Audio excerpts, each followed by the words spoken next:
오늘은 많은 청년들이 겪고 있는 아르바이트 임금 체불 문제와 그 대처 방법에 대해 알아보겠습니다.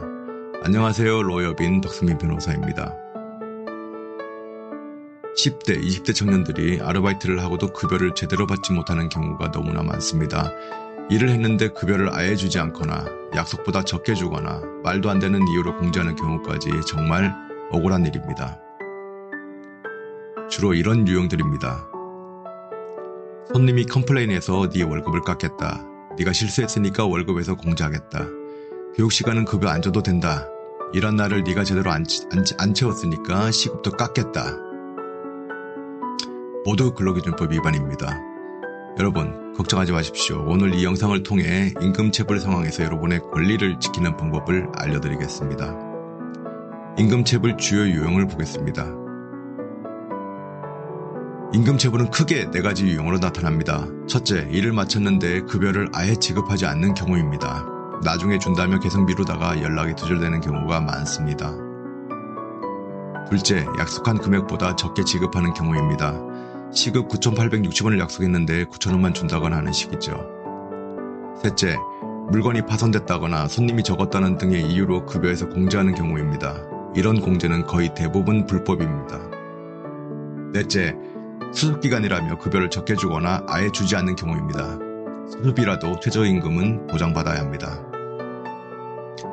이런 상황에 처했다면 지금부터 알려드리는 대처 방법을 따라해 보십시오. 임금체불 대처 방법을 한번 알아보겠습니다. 가장 먼저 해야 할 일은 증거를 수집하는 것입니다.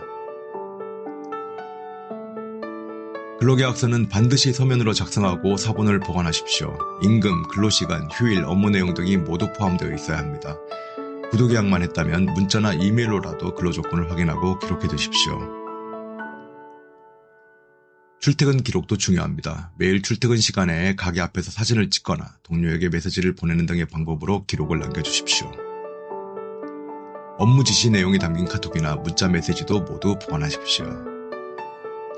구인광고 캡처, 급여 명세서, 사업주와의 급여 관련 대화 내용 등도 모두 증거가 됩니다. 특히 구인광고 캡처는 반드시 해두셔야 합니다. 처음 사람을 뽑을 때 해주기란 조건은 훌륭하겠죠. 가능하다면 대화 내용을 녹음해두는 것도 좋은 방법입니다. 임금체불 발생 시 대응 절차를 보겠습니다.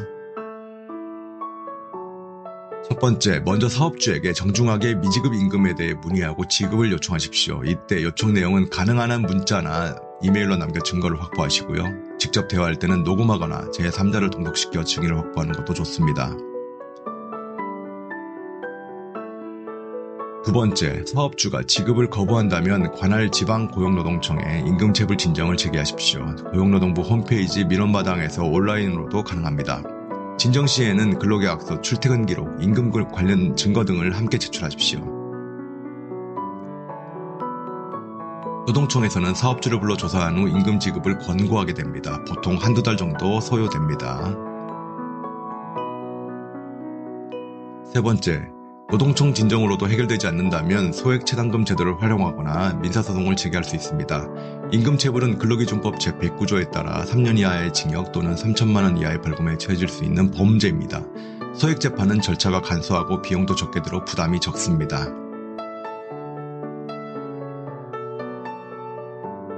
임금체불 구제 지원 기관을 알려드리겠습니다. 혼자 해결하기 어렵다면 기관의 도움을 받아보십시오. 고용노동부 상담센터, 청년근로권익센터, 대학교 노동인권센터, 청년유니온 등 청년노동단체, 이런 기관들은 무료로 상담과 지원을 해주고 있습니다.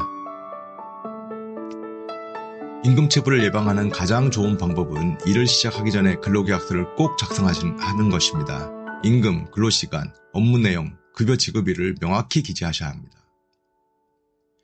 근무 중에는 출퇴근 시간을 기록하고 가능하다면 간단한 업무 일지를 작성해 두십시오. 추가 근무를 했다면 별도로 기록해 두는 것이 좋습니다. 아르바이트 임금체불은 엄연한 불법 행위입니다. 노동은 숭고한 것입니다. 그렇기 때문에 여러분의 노동에 대한 정당한 대가를 받을 권리는 법으로 보장되어 있습니다. 오늘 안내해드린 방법들을 참고하여 임금체불 상황에 적극적으로 대처하시기 바랍니다. 무엇보다 사전에 근로계약서를 작성하고 근무 증거를 잘 남겨두는 것이 중요합니다.